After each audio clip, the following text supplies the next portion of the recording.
मध्य प्रदेश के धवलपुर गांव में एक साधारण किसान सूरज सिंह अपने परिवार के साथ रहता था। जीवन भर की मेहनत से उसने अपनी पत्नी रमा देवी और 2 बेटों अर्जुन और मनु को पाला पोसा। सूरज सिंह गांव के सबसे इज्जतदार लोगों में से एक था।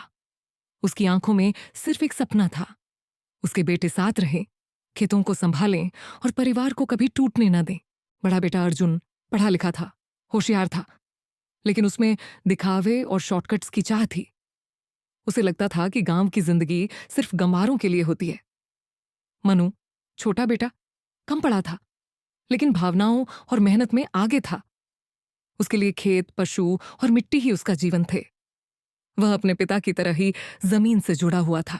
एक दिन सूरज सिंह खाट पर लेटे लेटे खांसते हुए बोले, मनु, अर्जुन, बेटा, मैं जानता हूं मेरा समय अब ज्यादा नहीं है। मेरी यही ख्वाहिश है कि तुम दोनों हमेशा साथ रहो। ये खेत, ये घर, यही हमारी असली दौलत है। इसे मत खोना। बाबा, मैं इस खेत को अपना धर्म समझकर संभालूंगा। अर्जुन ने मुस्कुराते हुए सिर हिला दिया, लेकिन उसके मन में शहर का सपना उफान मार रहा था। कुछ ही महीनों में सूरज सिंह इस दुनिया को छोड़ गए। घर में सन्नाटा छा गया। रमा देवी की आंखों में आंसुओं की जगह अब चिंता थी, बेटों के रिश्ते की। कुछ दिनों बाद एक शाम अर्जुन ने परिवार को इकट्ठा किया। देखो मां, अब बाबा नहीं रहे। अब हमें अपने फैसले खुद लेने हैं। मैं गांव में नहीं रह सकता। मुझे शहर में व्यापार शुरू करना है। इसलिए मैं अपने हिस्से की जमीन बेचकर चला जाऊंगा। मनु हैरान था। भैया, इतनी जल्दी? बाबा की याद भी धुंधली नहीं हुई और आप जमीन बेचने की सोच रहे हैं? रिया, अर्जुन की पत्नी, जो शुरू से ही घमंडी थी, बोली, मनु, तुम जैसे लोगों को तो गांव में ही अच्छा लगता है। हम लोग आगे बढ़ना चाहते हैं। मनु ने कुछ नहीं कहा। उसने अपने हिस्से की जमीन बचा ली। अर्जुन ने तुरंत जग्गा लाल नामक एक दलाल से मिलकर सौदा कर लिया और शहर चला गया। शहर में अर्जुन ने एक मोबाइल एक्सेसरीज की दुकान खोली। रिया खुश थी। गाड़ी, ब्रांडेड कपड़े, बड़े होटलों में खाना, सब कुछ बदल गया। पर कुछ ही महीनों में बिजनेस में गिरावट आने लगी। अर्जुन बिना सोचे निवेश करता रहा। जग्गा लाल ने उसे कई स्कीमों में फंसा दिया। उधारी बढ़ती गई। बैंक का कर्ज, मकान का लोन, सब कुछ गड़बड़ होने लगा। एक दिन रिया चिल्लाई, अर्जुन, क्या यही सपना था तुम्हारा? हम बर्बाद हो गए। माँ बाप की दी हुई जमीन को बेचा और अब न घर है न पैसा। अर्जुन टूट चुका था, लेकिन उसका दंभ अभी मरा नहीं था। उसने कहा, एक रास्ता और है। गांव चलकर बचा हुआ हिस्सा भी हथिया लेता हूं। उधर गांव में मनु खेतों में पसीना बहा रहा था। सुबह 5 बजे उठकर वह बैलों के साथ खेत जाता, गायों का दूध निकालता और बाजार तक पैदल जाता।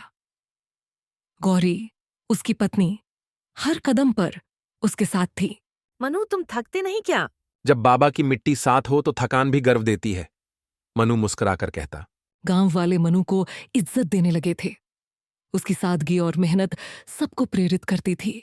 एक दिन अर्जुन गांव लौटा, झुकी आंखों और झूठे दस्तावेजों के साथ। पंचायत में उसने कागज पेश किए। बाबा ने ये जमीन मेरे नाम कर दी थी। ये रही वसीयत। मनु झूठ बोल रहा है। गांव में हलचल मच गई। मनु शांत खड़ा रहा। अगर सच में बाबा ने ऐसा किया है तो मैं कुछ नहीं कहूंगा, पर जालसाजी करके मुझे नहीं हटा सकते भैया, मनु बोला। सरपंच काशीराम ने कहा, इन कागजों की जांच होगी, तब तक कोई खेत में हाथ नहीं लगाएगा। कुछ ही दिनों में तहसील से जवाब आया। दस्तावेज नकली थे। अर्जुन की चाल पकड़ी गई।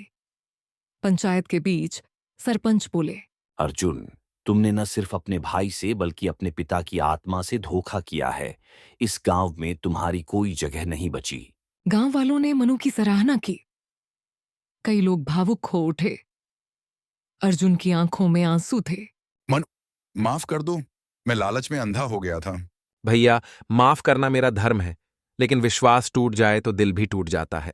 अर्जुन गांव छोड़कर चला गया, अकेला और टूट चुका। मनु अब अपने खेत का राजा था। न शाही कपड़े, न कार, सिर्फ मेहनत और आत्मसम्मान। एक शाम जब वह खेत में बैठा था, मिट्टी की गंध ले रहा था। बाबा, देखो, आपकी मिट्टी अब भी महकती है और मैं अब भी आपका बेटा हूं, खेत का बेटा।